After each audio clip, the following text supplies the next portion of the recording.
और अब कुछ बात करेंगे डेंगू के डंग की। तो डेंगू बेकाबू है। कराची में रोजाना 100 से ज्यादा मरीज मुतासिर होने लगे हैं, लेकिन डेंगू की रोकथाम के लिए शहर में स्प्रे नहीं कराया जा सका है। शहर कायद में जगह जगह गंदगी के ढेर, बीमारियां फैलने लगी। डेंगू ने वबाई सूरत ख्याल अख्तियार कर ली है। रवा साल कराची में 4700 से ज्यादा अफराद डेंगू का शिकार हो चुके हैं।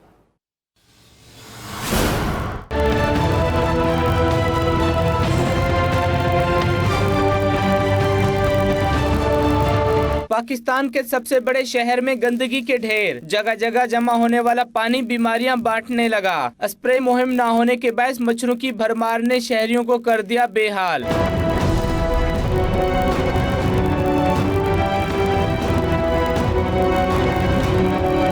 मच्छर दिन देखे न रात, शहरियों को कर दिया डेंगू का शिकार। रवां साल कराची में 4700 से ज्यादा और सिंध में 5000 से ज्यादा शहरी मच्छरों के डंग से वबाई मर्ज का शिकार हो चुके हैं, जबकि 16 मरीज जान की बाजी हार गए।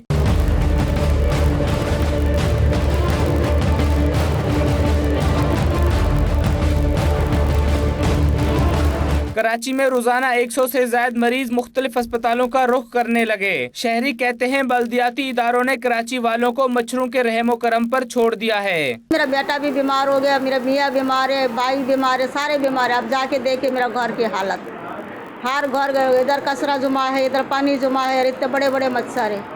6-7 ग्लूब जलाती हूँ बेटा रात को, फिर भी मच्छर इतना काटती है। तिब्बी माहिरीन कहते हैं शहरी एहतियाती तदाबीर इख्तियार करें। पानी अपने घरों में ना जमा होने दें, लॉन में, पॉट्स में, जहाँ भी कलेक्टेड वाटर होगा वहाँ मच्छर अंडे देंगे। फुल स्लीव्स के कपड़े भी पहनाएं बच्चों को, ताकि ये है कि मच्छर उनको ज़्यादा ना काट सकें। और जो एक्सपोज एरिया है वहाँ रात में स्पेशली बच्चे जब सो रहे हों तो वहाँ कोई एंटी मॉस्किटो क्रीम या लोशन वो लगा दें। मुख्तलिफ सरकारी अस्पतालों में जेर इलाज मरीजों के लिए मेगा प्लेटलेट्स बैग भी दस्तयाब नहीं, जिसके बायस महंगे दामों खरीदने पर मजबूर हैं। Ibrahim rain, 92 news, Karachi.